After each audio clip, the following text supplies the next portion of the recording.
so much for being here. We're going to give you a minute more to filter in. So I spoke in error, and we'll be back in a second.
All right.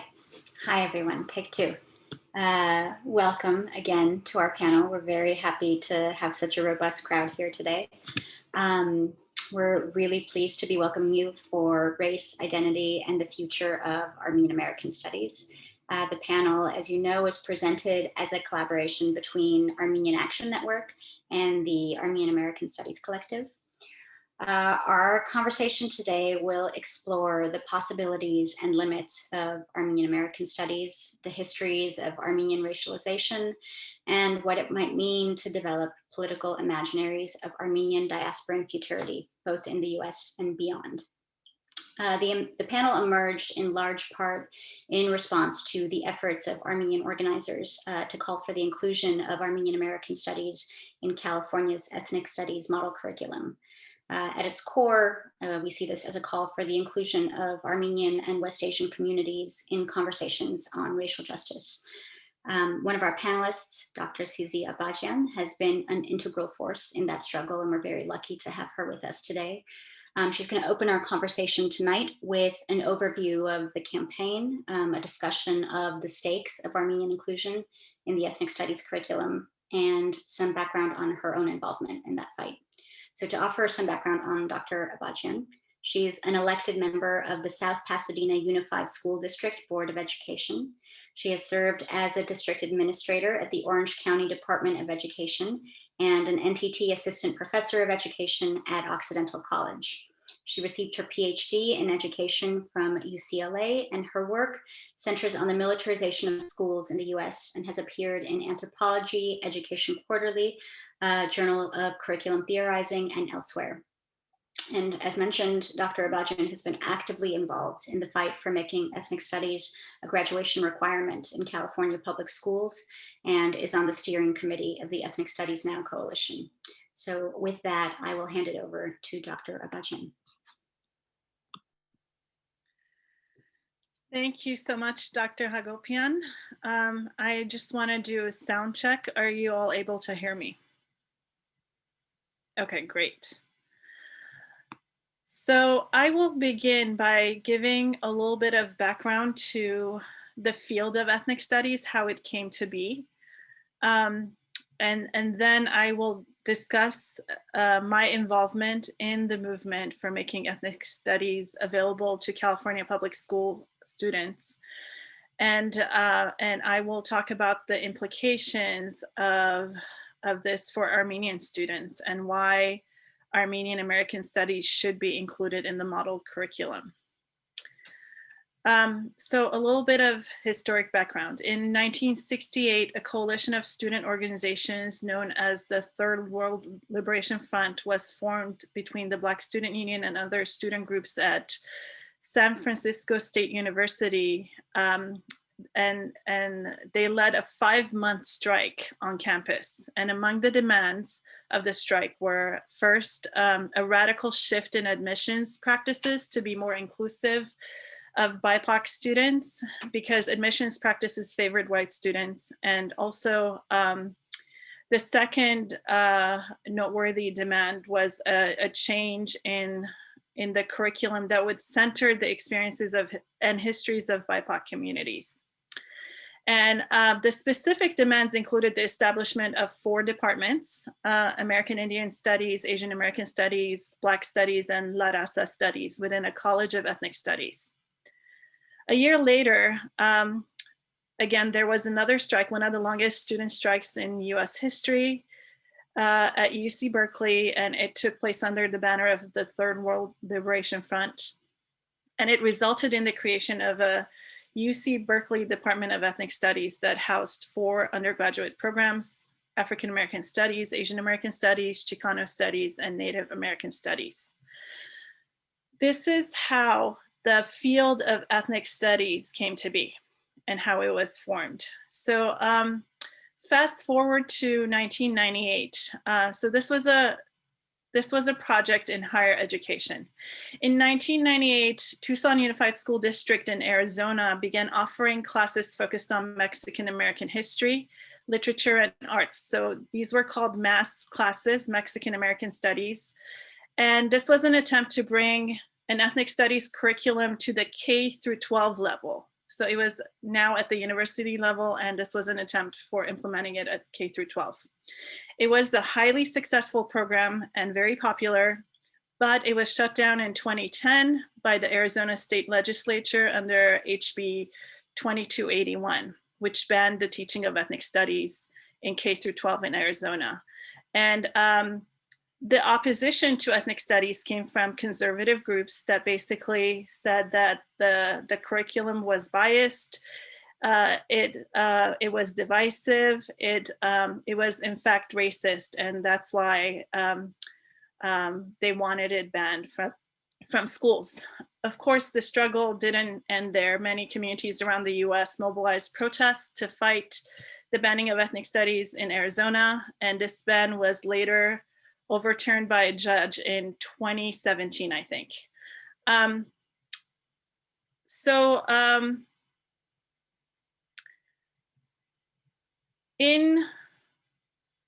the ethnic studies ban was in 2010. Following that, in 2011, a lot of these mobilizations resulted in some academic studies. So Dr. Christine Sleater, who's a renowned ethnic studies scholar, was commissioned by the National Education Association, the NEA, to conduct and establish a meta-analysis of all research on the teaching and learning of ethnic studies, which was entitled The Academic and Social Value of Ethnic Studies, a Research Review.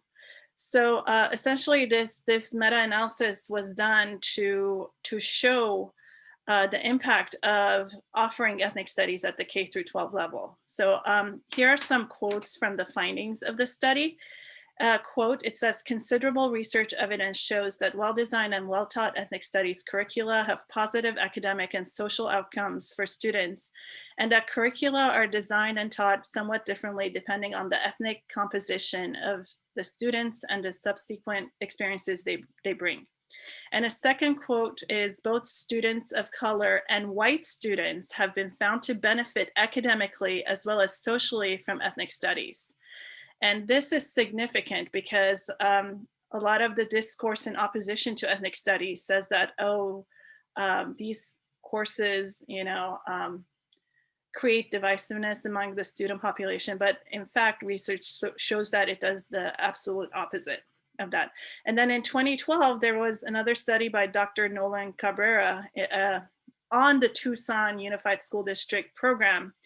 And so this study used administrative data from the district and found that when controlling for demographic characteristics such as race, gender, socioeconomic status, ELL status, English language learner status, GATE status, special education status, and school attendance, there was a consistent, significant positive relationship between students taking in a Mexican American Studies course and passing the state test, the AIMS test, and also graduating from high school. So the research was undisputable. Basically, it showed that it was good for not only students of color, but it was good for all students. And so now I will talk about how I came to be involved in the more recent fight to make ethnic studies available to all high school students. So in around 2010, my partner Shana Bajian and I, together with a small group of PhD students from UCLA, as well as educators from LA Unified, we organized around issues of educational justice. So a lot of us were scholar activists and also teacher activists. And so at the time, the charter school movement, under the guise of equity, was basically the conduit for market-based reforms in education. And it was the charter school movement aimed to defund public schools, basically take funds away from public education and fund what essentially were private schools that were not accountable to the public, even though they were using public monies. And also it was interesting because a lot of charter schools were co-locating with public schools. That meant that they were occupying parts of public schools, taking over parts of community public schools that were meant for all students in that community, but they were taking over to basically provide an education with a small selected group of students in the expense of all students. And so our group organized to fight some of these co-locations in South LA. And then we were also involved in other fights that were aimed at defunding public schools and shutting down programs. So for instance, we were involved in the fight to save adult education in LA Unified, one of the largest school districts in the country that offered one of the largest adult education programs. And our adult education programs were one of the few free things that were offered to undocumented students and undocumented immigrants, because anyone could essentially be enrolled and take English language classes, and they could take high school GED classes to finish their high school degree, or they could take CTE classes to get certificates, career and technical education certificates. So this was free of charge, offered to all students, including undocumented students. So of course it was targeted. And we organized with the union. Our small group basically propelled the union to like move on this issue, and we saved the adult education program from being eliminated in LA Unified. And then we decided that we were always on the defensive. Things were happening to us, and we were reacting and organizing in opposition to these initiatives. So we decided that it was time for us to set the agenda. And it was time for us to have to get some of us elected to public office, to be on school boards, because they were making a lot of those essential decisions. And so, so one of the first folks in our group who got elected was Jose Lara. He got elected to the El Rancho Unified School Board in 2013. And he was a social justice educator, and he was a progressive running in a mostly conservative community, but he won. And one of the policies that Jose Lara pushed for was a resolution that would make ethnic studies a graduation requirement in El Rancho Unified School District. So this resolution passed in June of 2014, and it made El Rancho the first district in California to make ethnic studies a graduation requirement. And I was involved in all of this. My husband was involved. We actually ran Jose Lara's campaign for school board. And so we were really excited that we had this win, and then we had the win of making ethnic studies a graduation requirement in El Rancho Unified. So after this, in the summer of 2014, we formed the Ethnic Studies Now Coalition with myself and my partner, Shana Bajian, Javier San Roman, and Jose Lara, and a few others, including Dr. Miguel Zavala, who is now at Cal State LA. So we formed the Ethnic Studies Now Coalition, and we were the steering committee, and we still are on the steering committee. And after that, we decided to help other school districts around California to pass similar resolutions. So we put together a toolkit, and we helped with digital organizing with all of these efforts, and we built our database, and we had a lot of people who signed on onto our database so we could do rapid responses for these different campaigns. And I really loved being part of this because as a Syrian Armenian, I was very invested in this fight. I personally understood the stakes of being excluded from the curriculum and what it would mean for communities of color to be included in their experiences, be included in the curriculum. Basically, the curriculum that the dominant curriculum that's taught in public schools is the colonial curriculum that erases the experiences of BIPOC communities. And as a third generation refugee of a genocide, born in a country where my community was actually minoritized, and then having immigrated to another country, I deeply understood the value of this fight. So fast forward to 2018, the next large campaign that we took on was passing of a similar resolution in LA Unified, which is the second largest district in the country. So this time, this was a good next step because because of the size of LA Unified, basically would then propel, snowball our project to other districts. It would raise the profile. So this was a difficult task. So we organized with many people, including Dr. Melina Abdallah of Black Lives Matter and Ron Goches of Unión del Barrio. We had also academics like Dr. Rosa Furumoto from CSUN who joined our campaign. And we packed the boardroom before the vote on the resolution to make ethnic studies a graduation requirement. We had Unión del Barrio provided buses to bring students from all over Los Angeles. So we had a large rally outside of the school boardroom, and then we had packed the boardroom and we had a lineup of public speakers during public comments. So the board was compelled to pass the resolution, even though some of the board members weren't very enthusiastic about this, but they were pressured into passing this. So again, this led to us helping with other campaigns. And, in 2014, earlier, San Francisco had also passed a graduation requirement.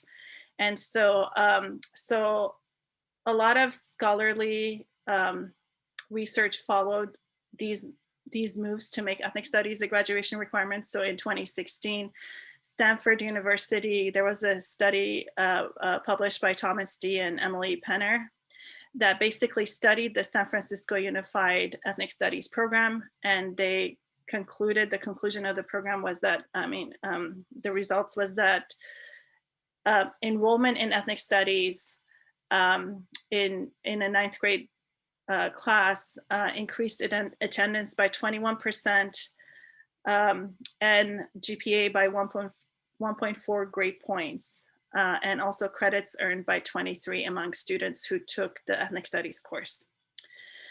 So in 2016, Luis Alejo was working on a state level to, Assemblymember Luis Alejo was working on a state level to make ethnic studies available to all schools in California. So he authored AB 2016, which would enable the CDE or the California Department of Education to construct a framework for ethnic studies curricula in California. And it was interesting because this bill was co-sponsored by Khacho Achajian, who was an Armenian assembly member from the Central Valley. What's interesting about Assemblymember Achajian is that he's a Republican. And this is really noteworthy because the whole movement for ethnic studies. Sorry to intervene. I just wanted to be mindful of time and make some space to move into the next section fairly soon. Okay, how much time do I have? Could I have a few more minutes to wrap up? let's take a couple of minutes and then move into discussion. Okay. So I want to point out why this was so significant, because Assembly Member Achajian's co-sponsorship of this bill, it was, if you didn't understand his Armenian experience, it would be mind-boggling, because Republicans were basically leading the charge against ethnic studies. So why would a Republican assembly member co-sponsor this bill? And unfortunately, Assembly Member Achajian is no longer with us. He passed away earlier in 2020. So we can't have this conversation, but I would like to think that it's because of his own experience as an immigrant and his own experiences in the US that enabled him to understand the importance of this. Okay, so just fast forward to a more recent history. So the model curriculum, the CD and the IQC basically formed a committee that wrote the first draft of the model curriculum after passing of this bill. And during the review period, it got a lot of opposition because, again, it was the same folks who were opposing this, a lot of conservatives who were saying the same things about ethnic studies. But what was troubling was a lot of Swana communities were left out of the curriculum. And because of that, including Armenians and other Swana American studies were excluded from the curriculum. And because of this, I think some of those conservative groups co-opted different communities by saying that, oh, all of these communities oppose ethnic studies, which wasn't true. So that's when the American Action Network collaborated with ANCA to reverse some of this discourse and say, no, Armenians actually support ethnic studies. We just want to be included because our experiences, it's important for our students to have their experiences reflected in the curriculum. And just my last thing about why this is important for Armenians. Well, the Armenian-American experience in the US has grappled with issues of refugeehood, erasure, immigration, and marginalization. So many Armenian-American students are immigrants, children of immigrants, they're English language learners, and they have been subjected to discriminatory practices and what Dr. Angela Valenzuela calls as subtractive schooling, which is assimilation through deculturation.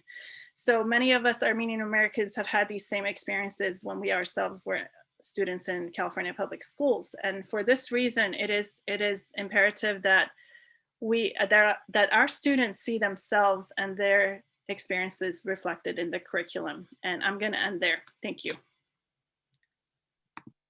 Thank you so much, Dr. Abajian, both for grounding us in that history of struggle and organizing, and for everything that you've done to contribute to that struggle for us and for generations in the future. Before we open out onto conversation, it is my enormous pleasure to introduce the brilliant Kohad Avakian, who will be reading a collective statement from the Armenian-American Studies Collective. Kohad is a Black Nipmuc and Armenian scholar from Worcester, Massachusetts, and a PhD student in Yale University's American Studies program. She graduated from Dartmouth College in 2017 with a BA in History, modified with Native American Studies, where she completed a senior thesis on the history of legal whiteness in the US. For her doctoral research, Kohad is interested in situating the history of Armenian racial formation within a wider framework of settler colonialism, slavery, and Asian exclusion. Her work strives to explore the palimpsestic histories of her Armenian, Black, and Native ancestors in order to illuminate the intersections of race, indigeneity, and genocide in the United States and beyond. And if you're not already following her work, you absolutely urgently ought to be. So with that, I hand it over to Kohad. Thank you so much for that generous introduction. Yeah, so I'm going to just read a statement put together by our Armenian-American Studies Collective.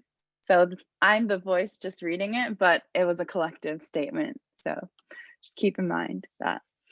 So today, we pose questions to continue the conversation about the multifarious and overlapping structures of power and violence that contain and construct Armenian bodies in the United States and beyond. The Armenian-American Studies Collective is dedicated to organizing and building critical scholarship, activism, and research that interrogates and centers Armenian-American experiences, histories, and cultures. The Armenian-American Studies Collective facilitates communication and mobilization of individuals and organizations interested in studies of Armenian Americans using transnational, decolonial, intersectional, and relational approaches. The collective draws strength from unsettling American studies, Middle Eastern studies, Armenian studies, genocide studies, immigration studies, ethnic studies, and indigenous studies through queer, feminist, and reflexive understandings of Armenian American studies that have existed outside of being mapped. We pose Armenian American studies as always a project of contacting and confronting empire in many forms, and interrogate the forces of surveillance, assimilation, containment, imperialism, and complicity at work in the name Armenian American. Challenging ostensibly stable categories in the US-based discourse, the Armenian American Studies Collective seeks to build community and solidarity with those challenging erasure through revolt. Thank you. Oh. Thank you so much. Go ahead. So now we're going to move on to the discussion portion of the panel discussion. And I'm going to introduce our other two discussants, Sophia Arman and Thomas Simsarian Dolan. Sophia is a PhD candidate in ethnic studies at the University of California, San Diego, a recent recipient of the Kalus Gulbenkian Armenian Studies Fellowship. She's also been awarded the Dolores Sorab Lehman Fellowship and supported by the Armenian General Benevolent Union. Her work has appeared in the LA Times, the LA Review of Books, the Electronic Intifada, Muslim Girl, Haitug, the Hyphen Magazine, and Monde Vice. She's an organizer born and raised in Los Angeles. Thomas is a PhD candidate in American Studies at George Washington University, focusing on Middle Eastern diaspora and race. A recent recipient of the Kalus Gulbenkian Global Excellence Scholarship. I think the Gulbenkian Foundation is the unofficial sponsor of tonight's event, and Fulbright US Teaching Scholar. Thomas's research has also been supported by the Institute for Middle East Studies, Dr. Philip M. Kayal Fund for Arab American Research, and the Armenian General Benevolent Union. Thomas has published in Mashriq and Mahjad, the Armenian Weekly, Huffington Post, Mufta, Arab America, HowlRound, Queerty, among others. So now that we've sort of laid out the general stakes and contours of the conversation, I want to zoom out for a moment and ensure that we're all speaking from a shared vocabulary. And so to that end, I want to start with a very general question, and that is, or a set of questions rather. How are we defining ethnic studies and American studies? Why, if at all, are those rubrics useful or applicable for the study of Armenian diasporans in the US? And how do you all engage the stakes of those questions in your own research? And I'll volley that over perhaps to Sophia to start us off. All right. Hi, everyone. Wow, it's so beautiful to see all of the community faces here. It's amazing to see, I think, honestly, the overwhelming interest that I have found is coming to this topic. And I think there is a kind of surge actually in interest around questions of identity for Armenian Americans, questions of race, right? And one thing I just want to situate before I answer this question is that we've actually been probing these questions for a long time, both as a community and as a community of scholars. So this is an exciting moment. And so we're really, I think, just overjoyed to invite you into this scholarly conversation. And particularly because Mashinka is asking us about ethnic studies, right? And about American studies. Within these spaces is the ability to not only center Armenian studies, but to actually center the experiences of us as a community. Do y'all hear what I'm saying? And I'm very serious about this, so I'm gonna say it one more time. Ethnic studies gives us the tools to essentially say that our stories, our experiences, our institutions, our initiatives matter, and that we deserve to actually center those things as a field itself. And that can be really hard for us humble Armenians, right?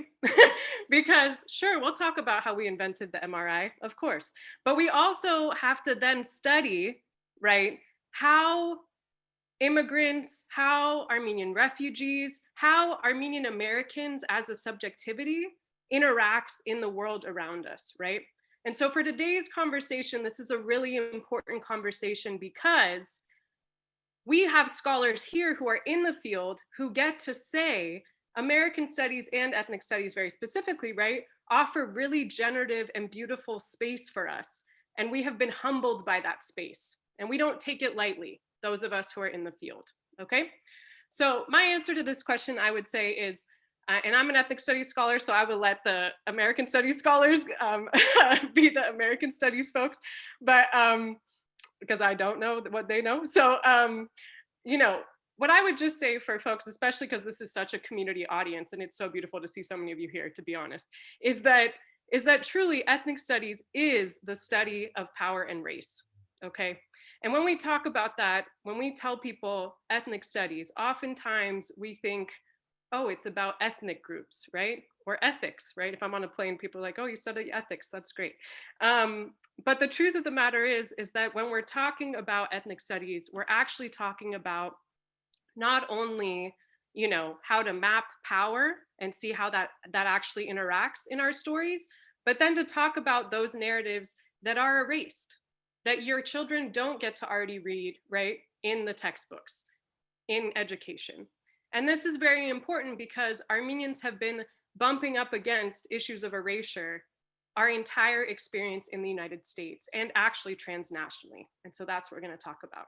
And I would love, especially as I pass it to my colleagues, to just note that part of that humility, especially in these last 20 years, as ethnic studies has really generously opened up space for Armenian-American studies, is to also understand then how we think about race as actually a central category, not just in the United States, but across the world.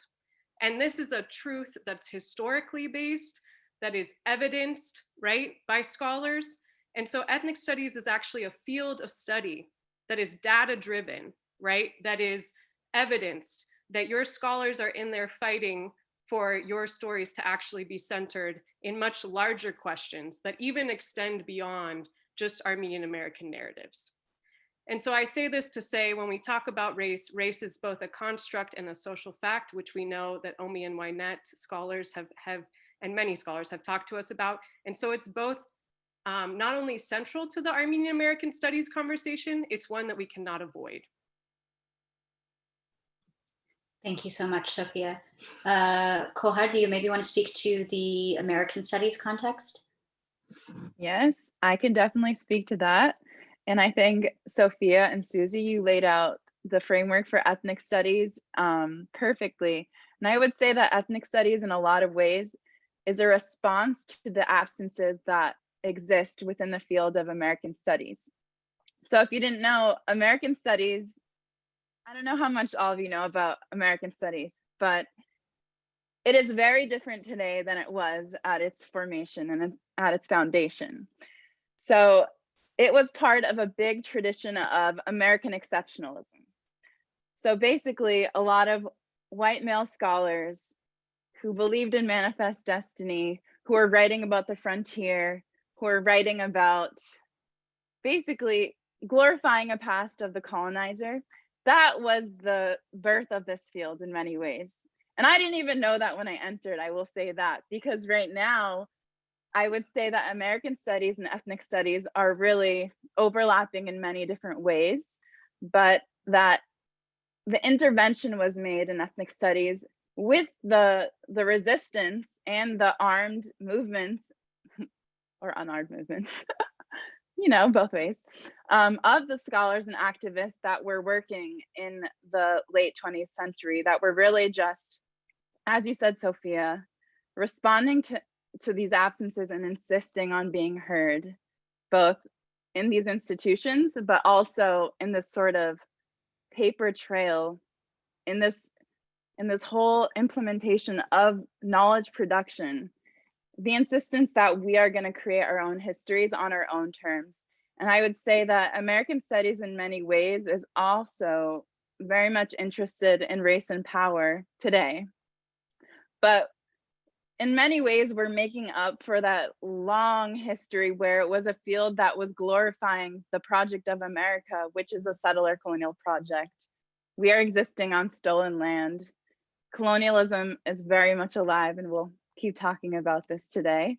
But I would say that American studies is also interrogating the same questions, but often there's a hierarchy at work here sometimes, and we don't talk about that a lot, where American studies is seen as this sort of like bigger organization of knowledge, where there is a sort of authority that is in American studies, but I think ethnic studies is insisting on sort of being heard, as you said, Sophia. And I think, Thomas, you must have a lot more that you could add to this conversation about American studies. So if you want to chime in here, thank you. Thomas, before you do chime in, let me add some more layers to the question, if I may. So I know that you all have been really advocating for an orientation toward Armenian-American studies, and as the name of your collective might suggest. So I'd be curious to hear you speak to what the role and or the limits of Armenian-American studies might be, and how you see the potential contributions of Armenian-American studies as distinct from Armenian studies, or put otherwise, how would you demarcate the potential differences, affordances, limits, possibilities of Armenian studies from those of Armenian-American studies? Yeah, thank you for that. That's a great question. And actually, as a way to start, I want to build on something that Kohar said. And that is, so thinking even further back in terms of the formation of American studies, it's actually in part started by Americanists who say, we study too much Shakespeare. Or like, rather than just study Ivanhoe, and European like Realpolitik and Clausewitz, we need to also study America. And you're right, Kohar, that it becomes this often American exceptionalist argument. But I flagged that history because, do you see how like it's about adding, it's about addressing an absence and responding to something in a way that American studies is responding to a Eurocentric view, and that ethnic studies is responding to a white supremacist view, right? But so I think that's actually important that we kind of think about, rather than, I want to think about an additive, or coalitional model that thinks relationally, as opposed to a scarcity model, right? So I want an abundance model, not a scarcity model that says, oh, if you study this, you can't study this, right? So to answer your question, use that as a segue if it worked, Mashenka, is I see, well, first off, I'm deeply indebted to Armenian studies in many ways, and there's some amazing Armenian studies scholars on this. So I really want to flag people that I respect and that are now making me nervous. But in seriousness, I think that academia is constantly creating labels and categories, right? And I think that our job is to ensure that those categories are liberatory, right? Insofar as we create one, it has to do something and do work that moves scholarship along. And I think in this context is, also helps people, right? So I think that my understanding of Armenian-American studies, is not to say that it's distinct from Armenian studies per se, because I think ideally Armenian-American studies is Armenian studies, and Armenian studies is also Armenian-American studies, right? And that's in part because I'm deeply invested in transnational approaches, and I think like the lines are constantly blurry between the local and the global and home and homeland and stuff like that. But I do think that there are kind of methodological, archival, and some like kind of theoretical differences between Armenian studies as it's been conceived in Armenian-American studies, right? So one is that I think that, as a certain kind of area studies, right, there's a tendency to locate authenticity abroad and say, okay, like, real Armenians or real Arabs or real French people, whatever it is, right, are abroad, right? So somehow there's this demarcation of once you cross into the US or into diaspora in general, you somehow lose a part of your identity, which I think that particularly for a diasporic people in the wake of genocide, we have the tools to think quite seriously about the limits of that approach, right? I think another tendency is to be bounded by the nation state and to think about, oh, not that anyone here is doing this, right? to study Armenians, you study the Armenian Republic, and like that is it, right? And I think that part of what Armenian-American studies says, well, okay, we can think with and beyond the nation, right? And I think another thing that we want to do in Armenian-American studies is to expand, and add to a focus in Armenian studies on the genocide, right? And a rightful focus on the genocide to commemorate, to seek redress, and to reclaim that which we lost and honor our ancestors, right? But I find that what I hope Armenian-American studies can do will be to say, okay, well, what happens to, whatever, my namesake, Thomas Msarian, right? What happens to these Dikrangertsis who move, from Dikrangert through Batum, Basra, and Beirut, and then get to what are the spokes of this diaspora, whether in Cyprus, whether in West, New Jersey, or Fresno, right? What stories can we tell about them that are always intimately connected to events happening abroad? But how do we think about their experience in the US and really privilege that experience, yeah? Or thinking about, I don't know that we have a rich history of how Armenians are understood in the US in terms of state power, right? I don't think we have a full and robust history. People have started to do it, but how do we understand Armenians being surveilled by, the OSS, the CIA, the FBI, or its predecessor, the Bureau of Investigation, as a result of the Bishop Turian assassination, in New York, where my grandmother is singing in the choir, right? And then how do we connect that rather than dissociate that to civil rights struggles in the 1960s, right? And incidentally, in the 70s and 80s, when Armenians are again surveilled because of different reasons, because of the Lebanese Civil War, because of the Justice Commandos, because of this Armenian Secret Army for the Liberation of Armenia. Like, how do we think about the US's state interaction with Armenians, right? Or another scholar I saw on the call whose work is incredible, Sylvia Alajaji, who works on Armenian music, right? But I don't think we have yet a really robust history of Armenian musicking in the US, right? That we all know exists, and we hear it at weddings, we hear tell of stories from our grandparents, right? And that is what I think Armenian-American studies can do. And again, to wrap up, I really want to borrow from Armenian studies, right? And really, really think that there was a conference in 2003, Rethinking Armenian Studies. And I was obsessed with the takeaway, at least in its introduction to the anthology it produced, which was like the promise of Armenian studies is to take advantage of a liminal space of Armenians in the world that enables new ways of thinking about the world and new ways of seeing, right? To rethink capitalism and globalization, right? Through these long distance trade diasporas, right? And Armenians' histories on the Silk Road and histories throughout the Byzantine empires, the Ottoman empires, right? The Persian empires, right? The Russian Empire, yeah? Rethink histories of Christianity, right? Which have to reckon with obviously ancient and proud Christian peoples, not in Europe, by and large, right?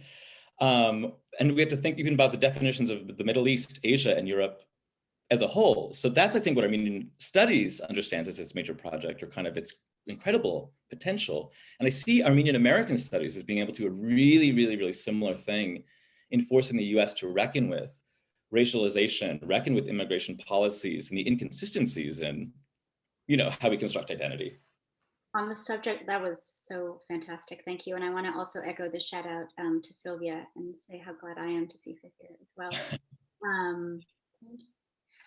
So on this subject of making connections and reckoning with certain elements of shared history,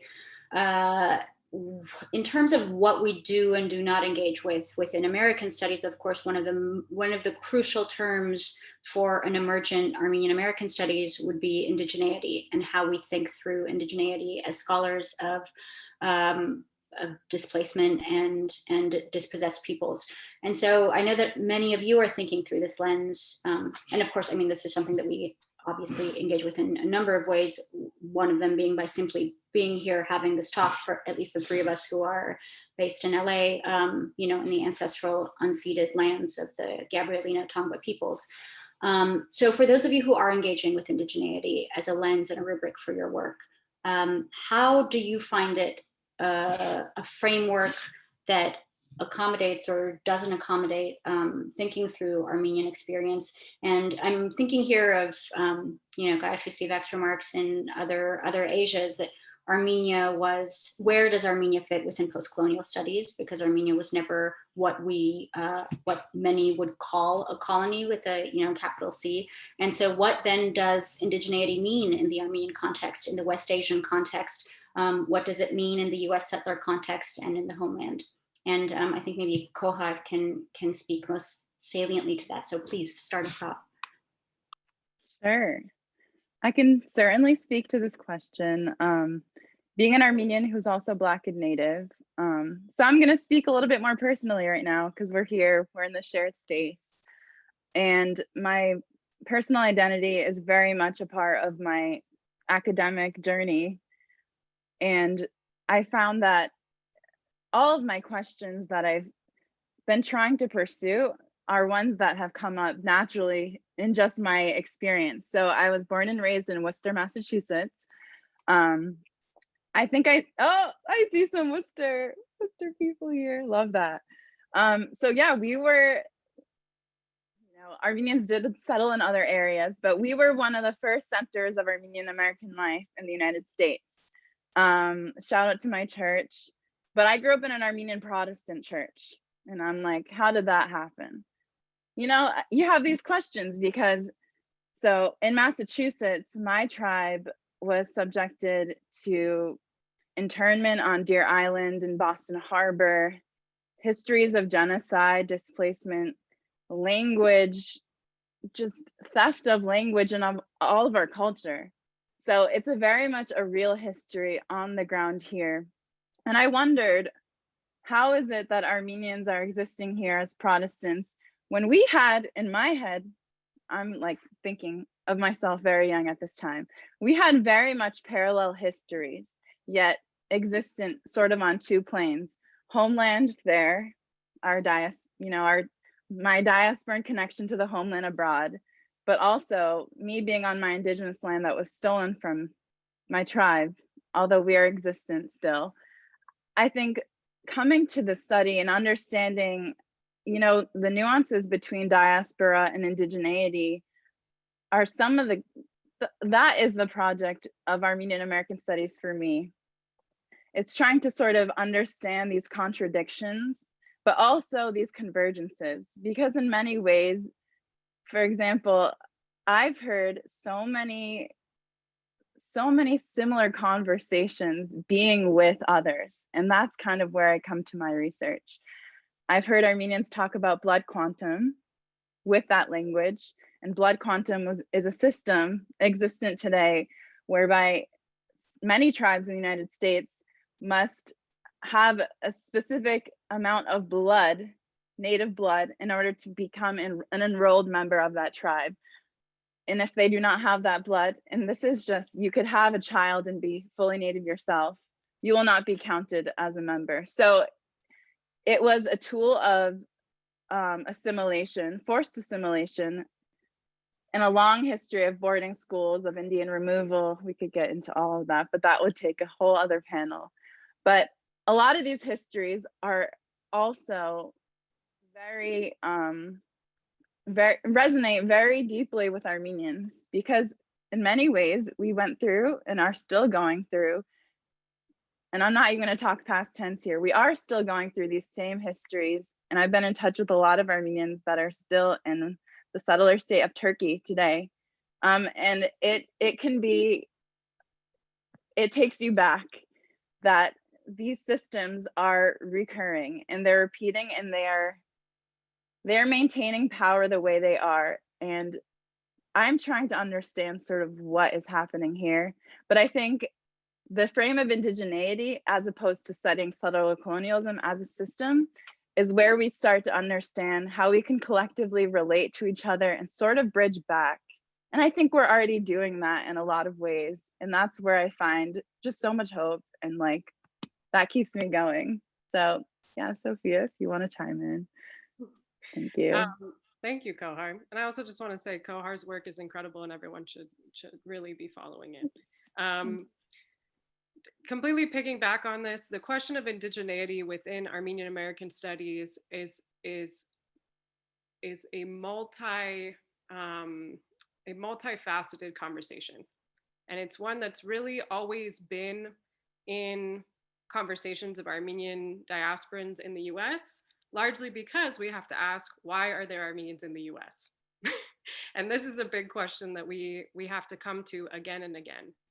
And so I know many of our wonderful kind of audience members here today are folks actually in the Armenian-American community, and we also have folks who are joining us from ethnic studies, Armenian studies, etc. But I'm really going to put on my scholar hat today and be quite specific about what we mean. So as Kohar has mentioned, if we are to talk about Armenian-American studies, right, if we are to talk about or even start to grasp and probe, right, at this super incredibly rich history of Armenians in the US, right, we're going to be bumping up against quite a lot of questions. And some of those, as Kohar has mentioned, right, are about the US itself and the US as a project, right? One that is always creating its own systems of racism, one that is always then needing to produce and reproduce those things. And as Kohar has so eloquently mentioned and does in her work, right, we can never talk about Armenian-American studies without talking about that American portion, which is that this land, right, is an ongoing genocide. And so when we talk about indigeneity in the context of Armenian-American studies, there's a conversation about genocide that's actually on both ends of this. And when we talk about genocide, the reason why, of course, so many people for so long have done such incredible work within Armenian studies around the question of genocide, right? And have had to oftentimes bump up against the formation of genocide studies in the United States, which has at times quite literally erased Armenian experience from those conversations or not centered Armenian experience in those conversations. But part of that is dealing with both a question of the Armenian position within the United States, how that's changed over time, its relation to other systems of racism, and then how Armenians themselves within their homelands, right, experience an ongoing issue around their indigenous connection to their homeland, to their land. And we can see that most obviously in studies of Armenian-American experience and people and groups. So what I mean by that is, just because it's so wonderful to have you all here today, is that there is at every generation of Armenian displacement to the United States, Armenian immigration to the United States, multiple systems and forces at play. And so we like to think, of course, about the earliest immigration to the United States, particularly from the Hamadian massacres and the Armenian genocide, right, as just this moment of needing to flee and find refuge, right? But there's so much more in those conversations. And what we see actually, if we were to think about developing a field together of Armenian-American studies, is that within each generation are the same questions and the same conversations and the same systems at play. So when we say indigeneity, I just want to offer up two little thoughts, which is that within the context of the homeland, Armenians are not only erased, but they're under constant threat of erasure. And that genocide itself, at its root, is about racism. Dr. Martin Luther King, of course, said this, that racism's logical conclusion is genocide. He was a great political theorist, wonderful scholar. But in the exact same way, it's also the opposite. The root of genocide is race. It's the construction of race, the construction of an other to target a group, right?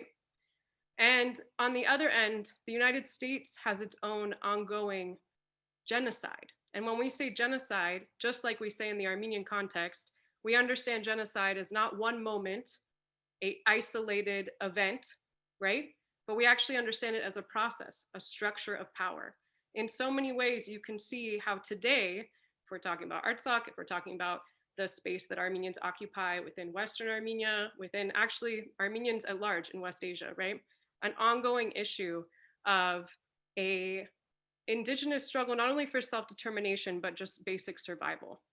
And this has to do with Armenians being constructed as a figure that is actually not indigenous to the land, right? And thus is worthy of being expelled from it. And this is a conversation that's constantly going on in our homelands. And when we actually talk about this then within the United States, there's an added element, which is Armenians, of course, are displaced throughout the entire conception of Armenian-American experience for the last 100 years to this place. But there also is, and this is really important and important for us to be attentive to as Kohar is describing, right? There is also the ongoing project that the West and the United States is engaging in with its own racial figures, with its own genocidal structures, and how that is played out very specifically is focusing on Native folks and the construction of anti-Blackness, right, through the legacies of chattel slavery. And so all of this sounds quite academic, but what I would just say as I pass this on is these are the things that Armenian Americans are being impacted by at the exact same time.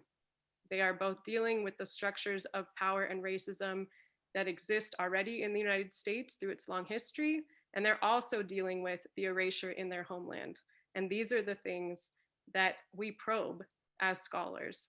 And most importantly, Armenian American Studies allows us to start to begin to even try to answer them together.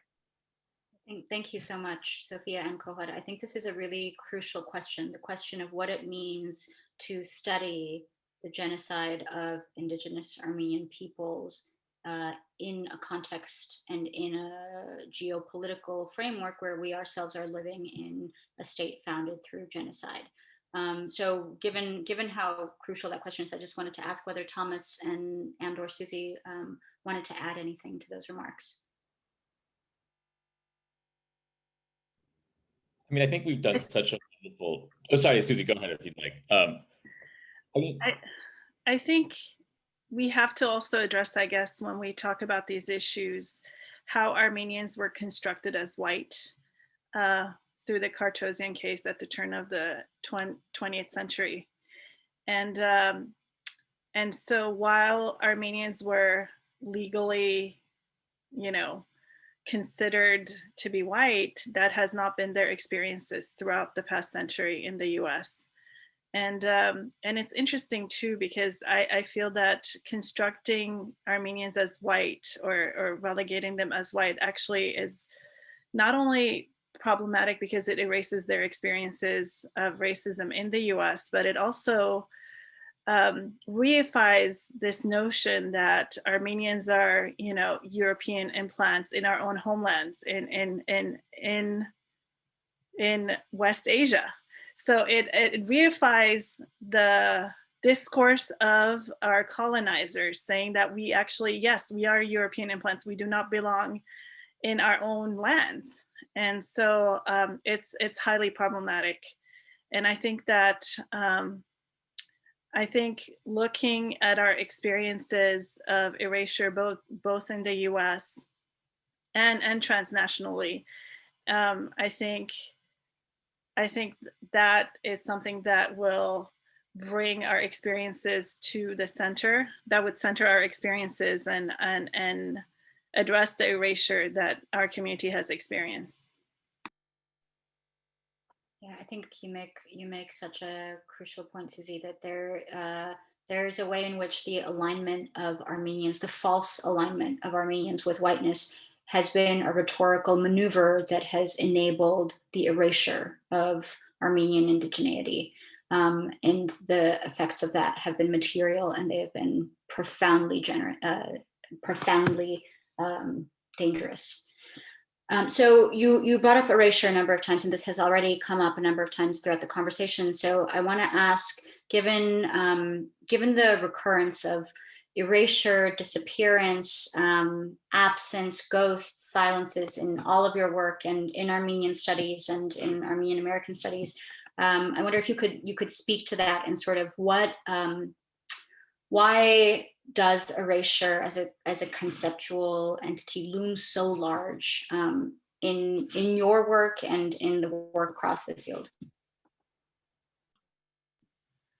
Well, I'm an education scholar, so I have been studying education for a long time. I've been looking at the experiences of BIPOC students in the public school system in the US. And erasure has a significant role in reproducing the material realities of our students who are decentered, whose experiences are not present in the curriculum. So even at the level of students seeing themselves as academics, or seeing themselves as scientists, scholars, that's absent, because there are no narratives of BIPOC communities achieving those things, and that's just on the level of representation, but there are deeper issues, of course,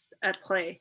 So I think that, you know, educational research speaks for itself. Research shows that students need to be effectively connected to what they're learning. If they are not effectively connected to what they're learning, then they will be disengaged from school, from schooling, and it's essentially a way of pushing out communities of color from education. When your experiences are not validated, when your community stories are not included in your schooling, then that's a way to disengage students. That's a way to push students out. And I feel that that's also true for Armenians. Armenian students have been asked to acculturate in a way that in which they need to basically lose their native tongue. They need to learn English in the expense of their own language, and also suppress their own cultural identities and experiences, and perform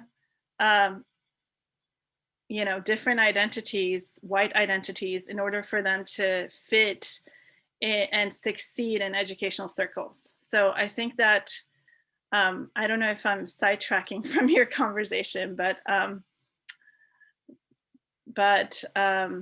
yeah, I think this is why it's so important that students see themselves reflected in the curriculum. And also it's providing counter narratives to the dominant narratives of in the colonial curriculum that we have. You know, currently, if you look at social studies, the social studies framework, it doesn't really address issues of race, racism, and genocide in the US. We do not talk about that in our social studies curriculum. If you go to the California CDE website and look at the social studies framework, you do not see those stories centered. But, you know, we still have the missions, fourth grade missions project that we teach our students, you know, and so I think this field is so needed in our schools. So. Absolutely. You brought up the colonial nature of school curriculum, and there's also the issue when thinking about erasure of the colonial archive, right? What is archived, who decides what is archived, and who is invariably excluded from the process of archiving. And I know that that's a question that you address in really significant ways, Kohad, in your work. So I wonder if you want to speak to that, to the concept of erasure and Armenian exclusion in the archive, capital A archive or lowercase a archive. Certainly. So yeah, I was a history major in college, and I often, if we're talking about the literal experience of going into an archival building and asking for certain documents to sort of then produce your knowledge off of, I was confronted with a lot of absences. And we're speaking literally here in many ways, where we just, for gaps of history, we are not present. And this is definitely the case if we're thinking of the homeland and the way knowledge is constructed about Armenians in what is now Turkey. But if we think about the colonial archive in this country, our Native people in this country were written out of the archive. I've read about my own people's extinction on paper.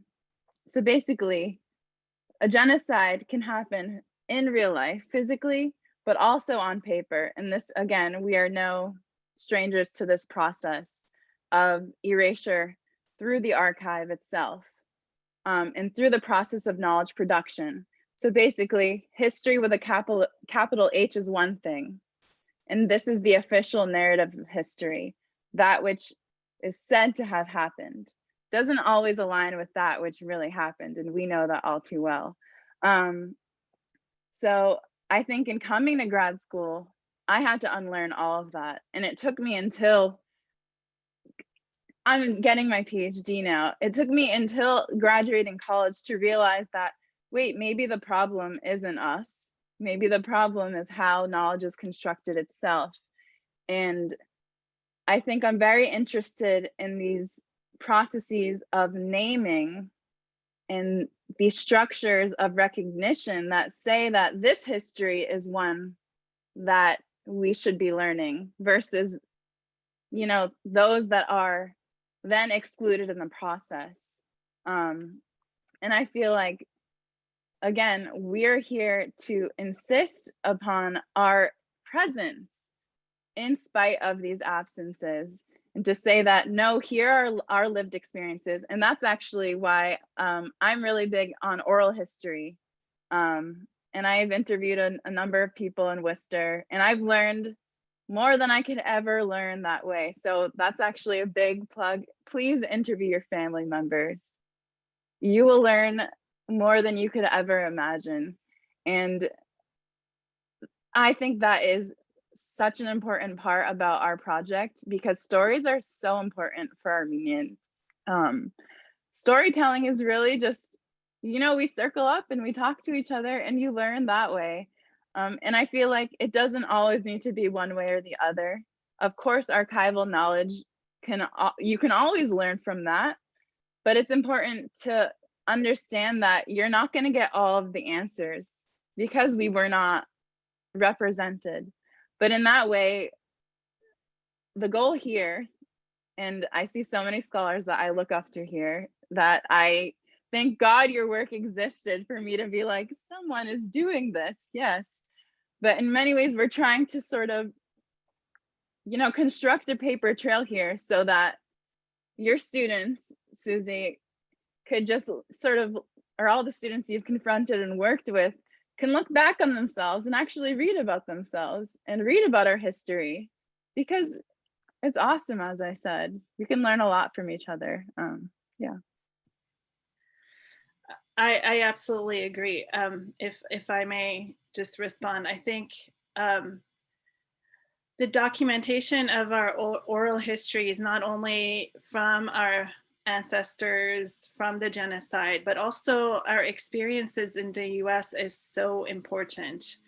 And I think that, you know, just even looking at my own experience when we immigrated in the 80s and the kind of anti-Armenian racism that we faced here in the US as immigrants, I think those stories are really missing. And those are the types of stories that would be included, let's say, in a high school ethnic studies, Armenian studies curriculum.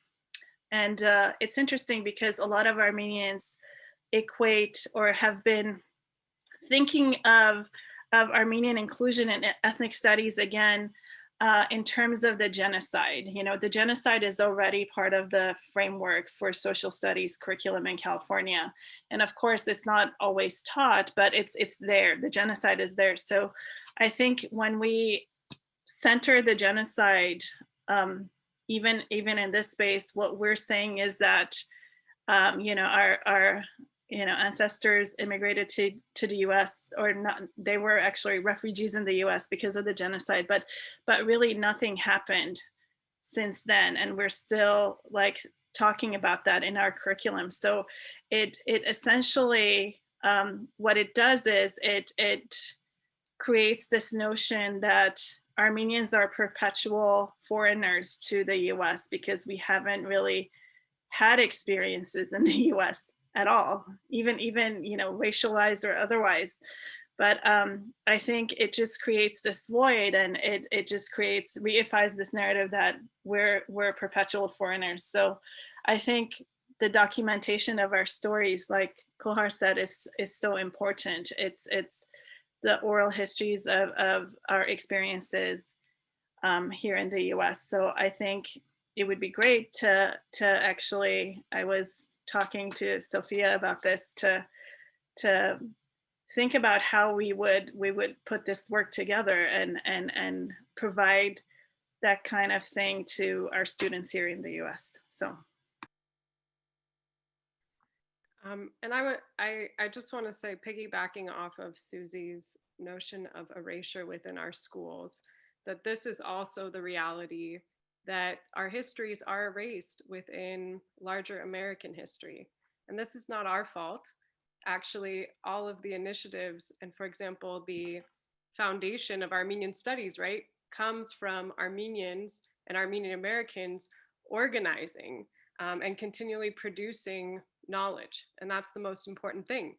So I want to speak to a very specific erasure to answer your question, Mashinka, that I think people have begun to take a more significant interest in most recently, especially as we've been engaging the ethnic studies fight.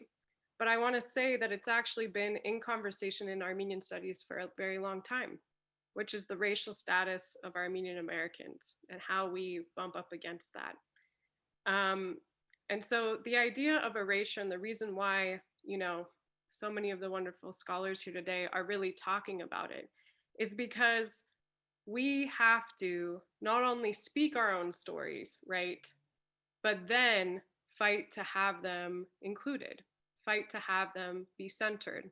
And what I want to say today is that you actually can understand American history, American studies, by looking at a lens of Armenian-American studies, by using Armenian-American experience. You can actually center Armenian-American studies as a way to understand larger, bigger historical phenomena within the United States. And so we can think about this erasure that Kohar is mentioning in the sense that our oral histories also are a huge archive that exists. The Armenian-American community is deeply diverse. It has incredibly different immigration histories to the US. It even has different Armenian experiences within the homeland. And these are the challenges that face Armenian-American studies, but it's also its beauty and its richness. And so Armenian-American studies, I think, in its possibility, can start to deal with the erasures by actually talking about our stories authentically and by centering them. And so as part of this erasure conversation, I'd like to take us to a moment about a historical idea of Armenian-American racialization, and then today and how we're having this conversation. So many folks have mentioned the Cartosian case, and if you're not familiar, that's totally fine because we're here to talk about it. And essentially, the United States versus Cartosian was a moment where the United States government was essentially denying Armenians access to citizenship and access to naturalization.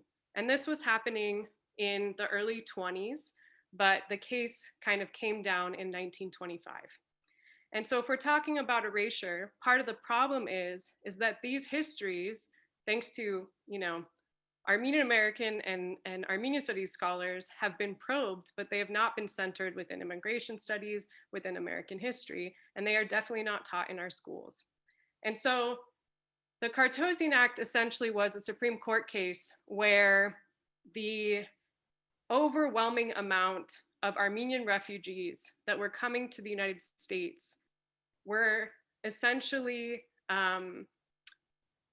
targeted by the US federal government, as there was a kind of large mobilization of people here from the genocide and from the Hamadian massacres. And in that moment, the reason why we want to bring this up today is the stories that we currently hear within American studies and the stories that we currently hear within immigration studies, even critical whiteness studies, right, essentially say a kind of state approach to what happened. But what I want to really challenge us with is that actually there's quite a lot missing. And what's missing is actually our stories in the community of not only this era, but of how Armenians have organized in every one of these moments. And that race is not just constructed top down, but it's also constructed by the people who are having to interact with the systems.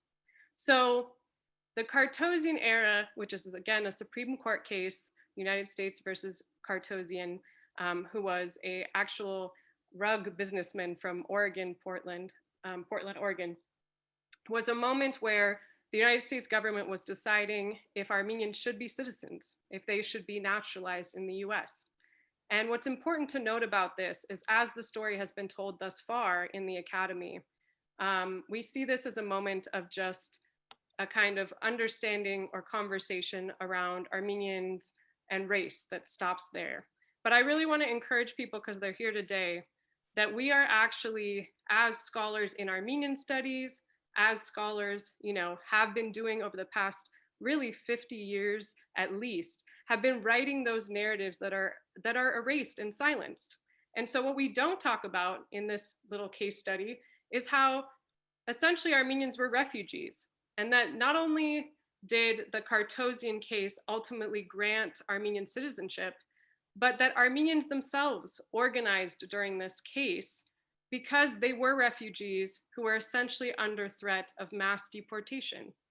And that story of this era has been replicated in the Armenian experience throughout every single decade of Armenian immigration to the US, Armenian displacement to the US. And so today we have similar conversations. We have Armenian migrants who are bumping up against the immigration system, and who the state is not just doing immigration to them, but actually, if we study Armenian Americans, if we center Armenian American voices and Armenian American histories, we can actually see how Armenians themselves are navigating systems of immigration, systems of race, and all of the ways that Armenians interact in kind of the American structures of power. And so the problem with erasure and the way that I center it in my work is actually talking about how Armenian-American oral storytelling, Armenian-American community archives, quite literally, the stories of your grandmother, the stories of, you, if you're an Armenian immigrant to this country, are not only authentic, but are deeply valuable and important pieces of scholarly evidence that help talk about how the American system is set up at large. And so you could look at Cartosian as a moment of, where the state decided Armenians' race in the early 1900s, or you could also look at it as a place to understand how race is constantly negotiated. And I would just encourage folks who are here to really think about, in this community of scholars, that we together have been starting to probe these questions as we have asked about Armenian representation, right, in the United States. And that we're actually in a community of scholars that is doing this together to fight that erasure. And that looks like people beginning to probe this moment of citizenship, this moment of naturalization in the US. And I would encourage that looks like engaging with both Arab American studies, Iranian American studies, Assyrian American studies, Turkish American studies, in the ways that the United States has dealt with Armenians through the immigration system throughout time. Thank you so much, Sophia.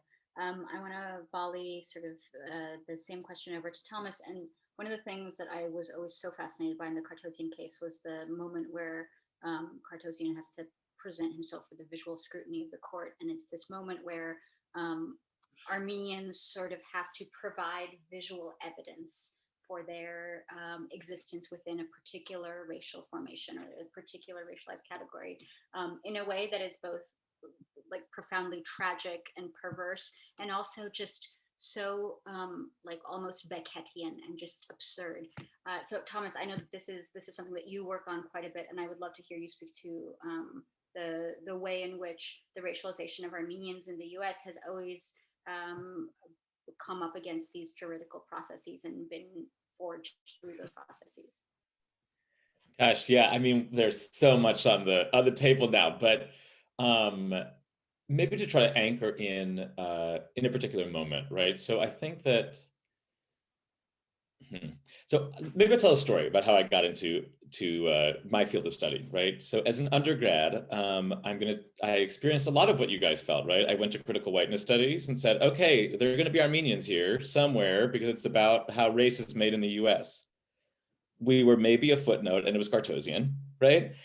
I said, okay, unfortunately, I'm going to go to ethnic studies and find it. I was like, okay, we're also not really here. Okay, like that's great.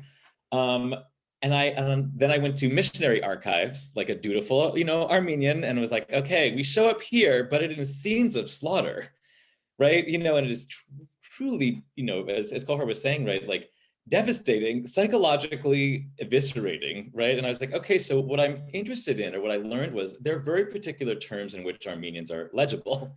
To loop back to your question, Mashenka, right? In the US, right? And they've often been through analogy with other racial groups, whether white or non-white, frankly, right? And I want to come back to the complexities here, through the genocide and through victimization, right? Either perpetual foreigners or perpetual victims, right? And I think that articulates a certain kind of weird politics of the dead, right? That kind of anchors us all out of time. So I think a lot of what we're thinking about in Armenian-American studies is like, how do we think about Armenian futures? And this was a panel that Kohar and Sophia and I hope to give, at the next American Studies Association conference. So I bring that up, and I want to then kind of return to Cartosian since it came up, right? And to think about, again, how are Armenians legible? So I'm going to tell a story about some of the complexity here. So Cartosian is interesting, and Franz Boas talks about race being constructed. So there's anthropology involved, right? And another work that is often cited in critical whiteness studies is Madison Grant's The Passing of the Great White Race, right? It's this kind of landmark late 19th century text that is like, oh my gosh, the US is committing race suicide. We have to stop letting in anyone who is not Northern European, right? So that's kind of an interesting history. The reason I bring it up is that Madison Grant's student, one of his students, is actually an Armenian, Levon Dominian, who writes also about race, and writes about race in the Levant and Anatolia, right, in the Middle East, where Armenians are indigenous. And unlike actually his teacher, who comes to the conclusion that, well, if we're going to help these peoples, if they're Christian, they have to be white, otherwise they're not worthy of aid. Right, so it's a very selective reading of the archive to talk about Armenians' kind of unequivocal whiteness, right? It's among Armenian allies, right? Because at the same moment, there are lots of people, including actually the first ambassador to the Turkish Republic, who says all kinds of very nasty things about Armenians because they're not white, right? And so I bring this up in relation to Leon Dominian, because he's cited in some of these cases, because he actually makes a case that actually Armenians are the indigenous race to all of the Levant. So he's like, actually, it's the Armenoid, this racial type. This is what births everyone else. Maronites, Sephardic Jews, some like Turks who are actually Armenians, right? But he tells a very different story about Armenian racialization, yeah? Why I bring this up is, if you look at Halajan, the first kind of Armenian naturalization case, Cartosian, why are we thinking about Armenians' racialization? What are the connections, right? And what are the negative, right, kind of associations that are being made? In part, these cases are legislated. This is something which David Gutman does incredible work on this. Zeynep Gerstel has a book coming out that's going to be about this. In part because Armenians have been racialized as Chinese or Asian or native by the Turkish state in the 1890s to justify the denaturalization of American Armenians who go back to the Ottoman Empire. Right, so I just want to kind of to set the scene and think about this coalitionally, right? I am deeply frustrated with critical whiteness studies. I think that there are a million problems. I could talk about it all night, right? But particularly it understands that there's a telos, a linearity of, there's a pole of anti-Blackness, a pole of perhaps, indigenous genocide, and then there's whiteness. And groups are moving along this spectrum. And I think fundamentally this is a false, I don't know what it is, geometric metaphor, because we see both the cyclical racialization of Armenians, but we also see races being constructed in a complex field, right, that is always thinking coalitionally and connecting, right? So in other words, the US government is thinking, oh, we have a paper trail of Armenians being Asiatics. And we also have a paper trail that connects to Armenians being literally by name excluded from many, I think almost all actually Latin American countries as non-desirable Asiatics who, some of the writing is really spectacularly wild. It's like Armenians they're opium dealers. They're going to tempt all these other, yellow races. So we definitely want to exclude them. They're savvy, they're tricksy, they're merchants. They know they mimic Europeans. These are just racist tropes and scripts that are applied to all different kinds of people, right? But I bring it up to think about the ways in which Armenians have become legible and how we tend to think about them as disconnected from other racial groups, right? And that is, I think, really why I'm trying to articulate a need for Armenian-American studies, right? That thinks with American studies, that thinks with ethnic studies. Because actually, the Ottomans and then the Young Turks are actually describing Armenians in relation to whiteness, Europeans, Asiatics, Native Americans, and the US state is doing the same thing. The Latin American states, European governments are doing the same thing too. And I think that's what we sometimes lose sight of when we're not thinking about these things really relationally, more than coalitionally, I guess. I want to just open out. I think that you've touched on so many really, really, really fascinating points that I think. Sorry. You mentioned at some point we could spend all night talking about the problems with critical whiteness studies, and that sounds like a fantastic night to me. But what I want to do in the sort of 15 minutes that we have remaining is pull out two really important points that you made about how juridically and otherwise, the racialization of Armenians in the US has always in some way been in relation to whiteness. And of course, by virtue of being a process of racial formation in the US, also related to anti-Blackness. And so how do we think through the racialization of Armenians in relation to those two concepts? And also, how do those relations offer us possibilities, if at all, for coalition building and for thinking coalitionally, as you so rightly urged us to do, Thomas. So I want to kind of open and end with that question and ask everyone to sort of to chime in and offer their thoughts on that, because I think that is really, really crucial. I guess I will speak. I don't know how many of you are on Twitter, but if you are on Twitter, you will notice that this conversation about Armenian racialization comes up probably once a month. And the takeaway from this is that there will never be an answer on whether Armenians are in one group or the other. Because the whole point is that racial formation is a process that is constantly being negotiated, as you said, Sophia. It's constantly on both a micro and macro level, dependent on what the circumstances are, where you are, who you're facing, the US government, what the context is. It's going to be negotiated.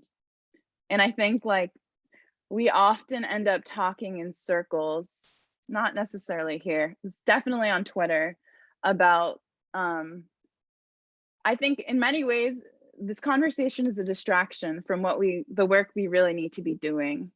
And there's not going to be one simple answer, but I think what we really need to understand is that at its core, legal whiteness is anti-Blackness. And I want that to be a big takeaway here, because legal whiteness in the construction of citizenship, of that being a prerequisite for citizenship, was dependent on the exclusion of Black and Native people. So with our entry was also the exclusion of many other people. And this is also during the time of Asian exclusion. So East Asian exclusion or Chinese exclusion. So it's important to note that there might not necessarily be a clear answer, but we need to understand our implication within that history as well. And my family came way later in the 70s via Beirut.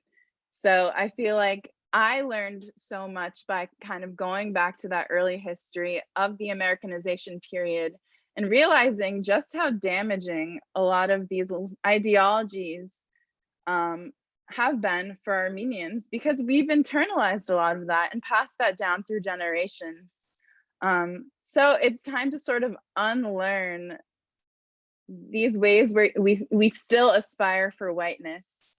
I think that is a big block and a distraction that we need to get over when it comes to then seeing beyond that, you know, the sort of veil that's in front of our eyes and seeing one another. And understanding race relationally means understanding how our identity is connected to every other group that we're sharing space with and we're confronting and converging with in these ways. And that's kind of where we're trying to bring this conversation or continue this conversation so that we understand, and especially California. Like, I'm on the East Coast, but so many different coalitions have already been built. So I think instead of these distractions, you know, we really need to focus on all the work that's already been done and all the ways that nothing is really new. And you'll see that if you just go back 100 years and look at those documents, they look and sound exactly like Twitter. It can be scary because that language from the period of eugenics, from this period of scientific racism that is alive and well, is still being recycled because it's taught in our schools. It's taught to us and ingrained in us and passed down from our grandmothers because that's what they learned through these Americanization programs.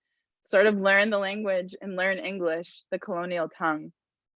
So obviously we're gonna have talk in circles in these ways, but once we start to unlearn, I think hopefully we can continue on this good path we got going. Thank you. Yeah, Kohar, that is so great, and I'm really glad that we got back here, right? And the reason I say that is that I found as an educator, something that actually makes me nervous. This is going to sound ironic in this group where we talked a lot about Armenians, right? The sort of preface, well, as a blank, I something, or as a blank, I know something, because invariably it ends up being something that's like not really terribly informed and is incredibly self-focused, right? And I bring that up in relation to what Kohar said, because over the summer, particularly when we were seeing the Black Lives Matter, George Floyd protests, right? And these conversations kind of erupted in Armenian land, as I call it, I don't know what you call it, Army bro, you know, about kind of racialization. I worry that we often devolve into either kind of a trauma model of identity, which, as we talked about, there is a certain trauma about a forced acculturation, about losing language, about losing land, about losing, we all know this, right? But we shouldn't try to repeat that trauma and pass that on or force that onto other people, right? And I also think there's an unfortunate tendency in thinking about racialization to also devolve into whataboutism. In other words, will this happen to me or my parents or my family? Like, why don't you deal with it or whatever, right?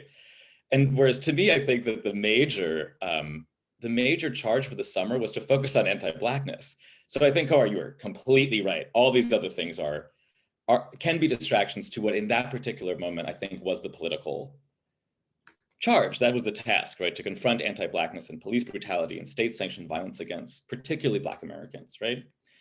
But I want to flag that I think that at the same time, we can do the work of unlearning that you're describing, right? Is both to unlearn anti-Blackness, right? But also do the project of unlearning race or dismantling race. You know, I think that what Armenian-American studies is so useful by virtue of having connections, you know, and having a clear racialization in relation to other peoples. It allows us to do the work of deconstructing and dismantling race. And I think is a project that in a way, again, even though I said as a blank, it makes me really nervous. I think as Armenians, though, we do have a really interesting entree into that particular kind of work. But sometimes that means that like coalition is about saying, this is not my time. right? And saying that again, if over the summer the charge was anti-Blackness, I am here. I'm still thinking about Armenians. I'm still thinking about undoing whiteness, but that it may not be actually the task at hand right now. So yeah, no, thank you is what I mean to say. Thank you so much, Thomas. Sophia, Susie, do you want to add something to that before we? Yeah, I think you know, I'm going to address the whole issue of how central the study of race and racism and power is to ethnic studies. And ethnic studies enable students to critically engage in these topics on race and their own experiences. So there is some, I think, confusion in the public in general on what ethnic studies is, and some people conflated with multicultural studies, you know, which is different. This is not about ethnic studies is not about just talking about different immigration experiences or different experiences that different communities have had. If it's not taught critically in relation to the power structures in to the nation state that we're in, and also if it's not taught in relation to the issues of race and racism, those are central to ethnic studies. And you know, it's interesting because the move to delegitimize the ethnic studies model curriculum, the initial curriculum, was basically taken on by, you know, different conservative groups, and they attempted to basically change this to multicultural, you know, curriculum, which meant that people like the Irish would be represented. Everybody would be, you know, it was more on representation than really engaging on issues of race and racism for the communities of color in the US. So, you know, and it's interesting because the curriculum, when it was under review, it got revised and remade, and it was made into something that was not recognizable to the initial authors of the ethnic studies curriculum. And so recently, last week, I think the initial author sent a letter to the CDE saying basically that they wanted their names removed from the curriculum, from the ethnic studies model curriculum, because it no longer reflected their work. So I think it's really important when we're trying to engage in this struggle to really understand these issues and the ways that the ethnic studies field is you know, the pushback that the ethnic studies field is getting from different groups.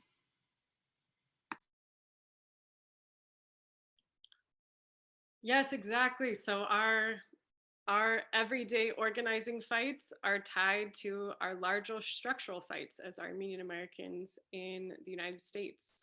And if we're going to talk about, you know, ideas of whiteness and ideas, just structures of anti-Blackness, we can do all of those things by having honest and scholarly and evidenced conversations about these topics.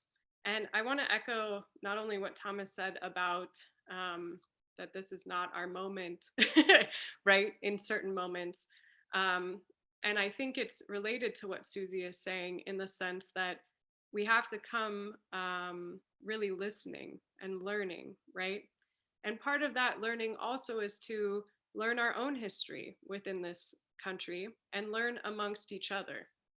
So I have some folks who are messaging me in the chat, which is very beautiful, about, you know, that they've faced systemic racism as they have immigrated to the United States. And what we see as scholars is that is the constant, is that there has been anti-Armenian racism in every generation of Armenian-American identity, and that they have taken similar forms, right? Armenians have faced anti-refugee racism.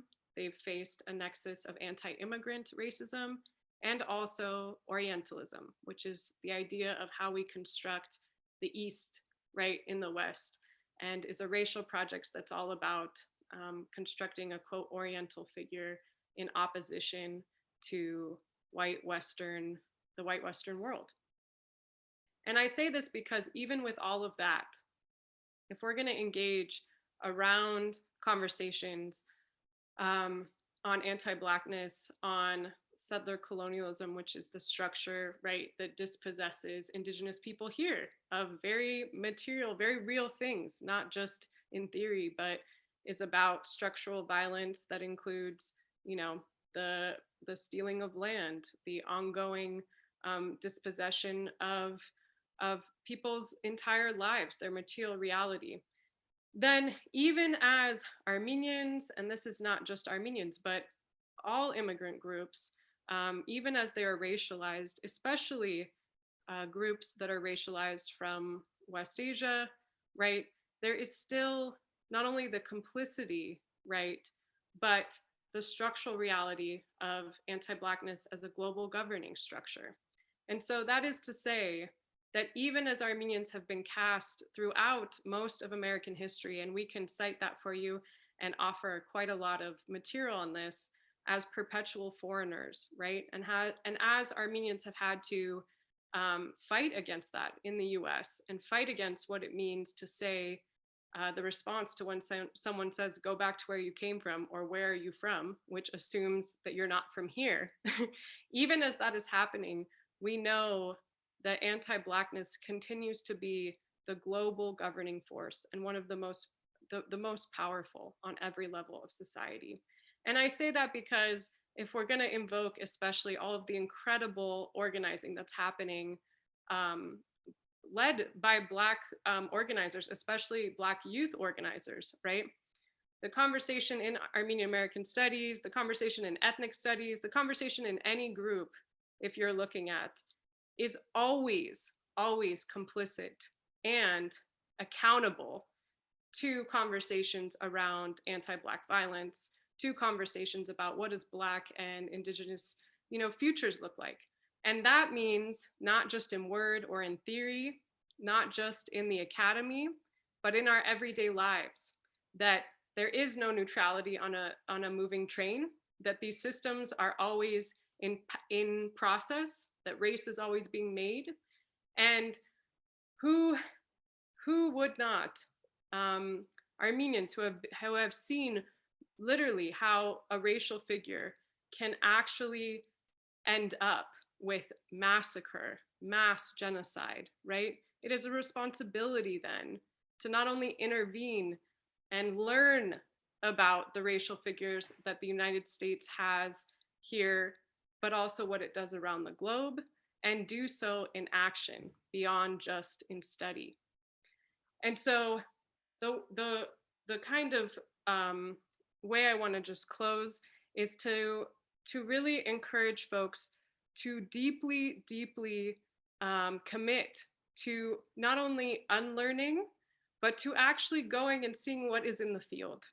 And so I want to recommend just a couple things, which is to deeply engage in Black studies, in Indigenous studies, to see and locate the long legacy actually of Armenian-American studies already within Armenian studies. And I encourage folks to know that we're going to send around reading lists, I think would be a good idea after this, but that our conversations are being probed in the academy, some of the things that we just got to touch on today. And so we really encourage you to be part of this conversation. And if anything, ethnic studies and the fight that's currently in California is a moment for us to say, we deserve to talk about these things out loud. And we should talk about our stories, not just authentically, but so that we can learn from each other around what Armenian-American experience has been as community members who experience the direct impacts ourselves, and to actually say, we are the experts of our own experience, and we deserve to center these histories because they matter. And they matter not just for Armenians, they matter for the larger study of race and racism, both in the United States and transnationally. An incredibly poignant note to end on. I want to thank all of our remarkable panelists for being here with us and giving us so much to think about and so much to take away. And I want to echo Sophia's words that I strongly encourage everyone to think of this conversation as a beginning and a departure point, rather than an ending point. I want to thank everyone who's been here with us, and we got so many incredible questions from you all, and we hope to have an event very soon that's focused on a more open conversation, with audience Q&A. Sophia also alluded to the urgent need to be really engaged with studies outside of our own field, and with Indigenous studies. And so we had a bit of a false start at the beginning of this, at the beginning of the panel, and got distracted from the very, very important and crucial task of acknowledging that we are having this conversation about genocide in a space that was founded on genocide. And for those of us who are having that conversation from Los Angeles, we are having that conversation in a space where the ancestral caretakers of this land are the Tongva peoples, and we are having that conversation on ancestral unceded land. I want to end then by encouraging you all to visit Armenian Action Network, to sign up for the mailing list, to follow up on future calls to action, and to keep thinking and talking with us. And thank you again all so much for being here. Good night, everybody. Thank you, everyone. Everyone, have a good night.